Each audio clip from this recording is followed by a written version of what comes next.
are you? In order to gain true understanding, you have to know who you are. You are not just an empath. Your knowledge of yourself and the world around you, your mentality, negative traits, trauma, and character are formed through experiences in life. They shape and mold us in different ways. No person is the same. For instance, I am an INFJ empath. That means I love people, but I'm very introverted. I'm also a Capricorn, which means I'm loyal, determined, stubborn, and practical. I am the struggles, pain, and heartache I've experienced and the trauma I have survived. Everything I have been through, the good and the bad, makes me who I am. Understanding who you are allows you to evaluate yourself and be a stronger empath. In my experience, I attract the broken. Those in need of healing would find me in the darkness. In hindsight, before I knew I was an empath, I can remember all the people who came in my life because they were in need of healing. Lovers, friends, strangers, all manner of people are drawn to empaths because we are a light in the darkness. Even in a world that shuns emotions and sensitivity, we are like fireflies. Even strangers will pour out their hearts to us. You will help people build their confidence and leave healed. But this also opens the door for narcissists looking for a supply. It can be difficult finding someone who truly understands you and your sensitive nature, but an empath is more than just sensitive. Being an aware, emotionally intelligent empath is actually very powerful. It takes strength to deal with the chaotic emotions of the world. The energy around the world is off the charts and empaths can feel it. Many believe that being sensitive makes you weak, but they misunderstand what our sensitivity really is. An empath's sensitivity is the ability to feel the emotions and energies of others. We literally feel their emotions and pain. This makes an empath a partner who will understand you completely. As an empath, I know firsthand that empaths have a hard time with relationships. We experience everything intensely and we love unconditionally. We connect with others and everyone, which makes us prone to being deeply affected by the emotions of others. This can make it difficult to sustain a meaningful relationship. Knowing how your partner feels, understanding and feeling their pain, and what makes them happy may seem like an amazing gift, but it can be very overwhelming, and if the empath is not mindful, they can lose themselves by constantly absorbing the emotions of their partner. Absorbing the good as well as the bad and being overly obsessed with fixing your partner can lead an empath down the path of codependency. If we are not careful, we can spiral into a dysfunctional relationship with a narcissist. The attraction between an empath and a narcissist is toxic, and in order to steer clear of this disaster of a relationship, we must learn how to be an empath in the first place. What I mean by this is we must learn who we are, how to use our gifts, how to protect ourselves, how to discern your emotions from the emotions of others, how to be your authentic self, and to be honest about your own feelings instead of constantly worrying about feeling guilty because we need self-care. Self-care and love is important to knowing yourself and honoring your true feelings. Besides, how can you have a meaningful relationship if you don't know or love yourself? Inner work is an extremely important step in becoming an empowered empath. Face your shadow instead of denying it exists. Honor your needs, set boundaries, and refuse to let people use you. Empaths are constantly putting other people's needs above their own. It's okay to say no, dear empath. It's okay to say no. Honoring yourself creates space for a healthy relationship. I've been in a relationship for almost 3 years now, and it hasn't been easy. Empaths will know how a person feels even when their partner is pretending that everything is okay. We just know stuff. It is an inner knowing that tingles in our gut. It's not easy explaining how, but we just do. In a relationship, however, this is not always a good thing, but if used in a positive way with the right person, it can lead to a great relationship. A relationship is very feasible for an empath, but you have to speak up for yourself and express your needs. With the gift of being able to observe and discern, along with healthy boundaries, makes an empath an unforgettable partner.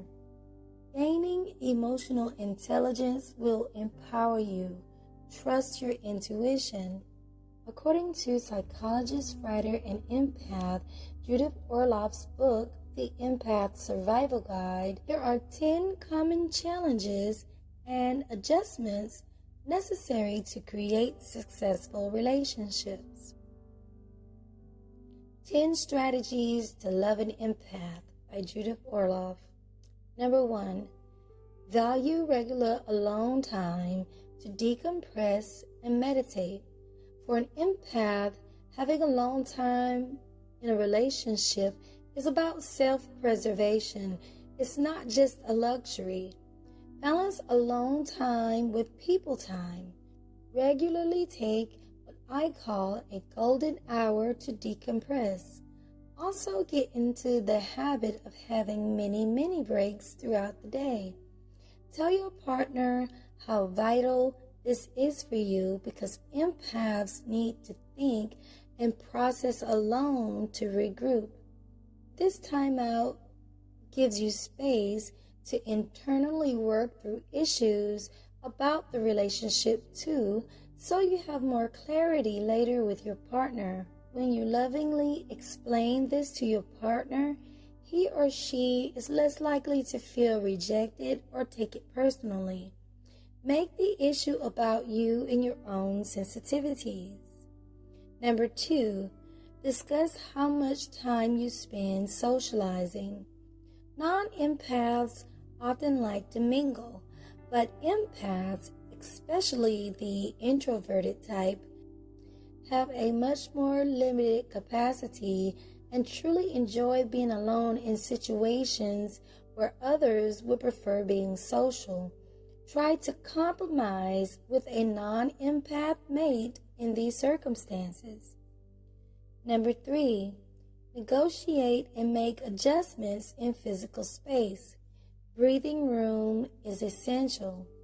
Decide what kind of space you need and establish some ground rules with your partner. Ask yourself what arrangement works best. Is it having a private area to retreat to, separate bathrooms, separate wings or apartments or in houses? Number 4, focus on a single emotional issue and don't repeat yourself. Empaths can have many issues going on simultaneously, which can be overwhelming for them and their partners. The best way to communicate to your mate is by sharing one issue at a time without repeating it, unless being asked for clarification. Also, empaths need space to decompress after conflict. Plan to take a reset time alone to process the issues and center yourself.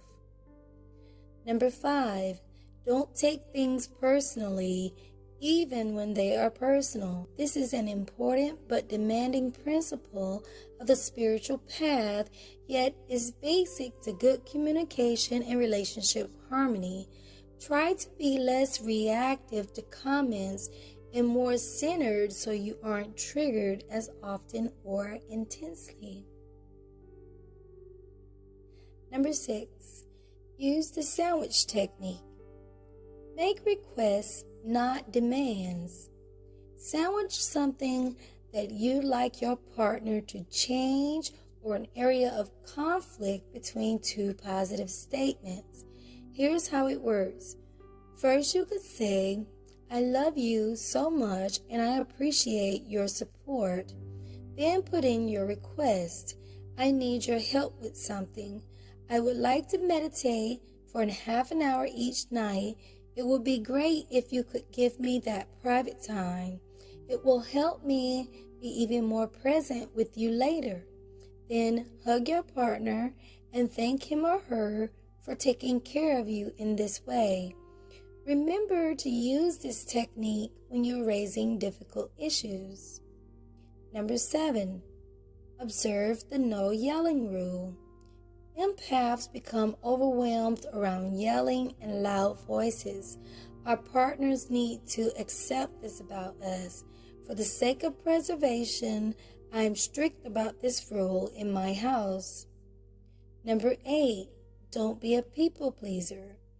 Empaths become tired when they try to fix others' problems or keep trying to please them at the expense of their own needs. So practice loving detachment and set boundaries. Number 9, modulate the sounds around you. Empaths are usually quiet people. Our loved ones must accept this about us and be sensitive about the kinds of sounds they bring into the home. Ask your mate to understand your need to have peace and quiet. Or if you love music or you can decompress while watching movies, ask your mate the same thing to understand that this is something that you need to do to decompress. Music always works for me. Number 10, play. Empaths tend to be on the serious side, but we love to play. Be playful with your partner and let him or her bring out your inner child. Good relationships are possible for empaths and can enhance their sense of security, love, and grounding. Marriage or any kind of sacred union needs to be a competition of generosity. Each person is in the service to the other, aiming to deepen their devotion, kindness, passion, and love every day. Relationship is a spiritual experience where you can learn from each other, share your hearts, and take good care of each other. Consideration and tolerance is essential. Empaths will thrive in partnerships where these qualities are a priority and authentic communication is their goal. In a relationship, you need to set boundaries in order to be happy. You also need to take care of yourself. Don't change who you are for anyone, and make sure you have the space you need to keep yourself healthy. This way, you can be the best partner you can be.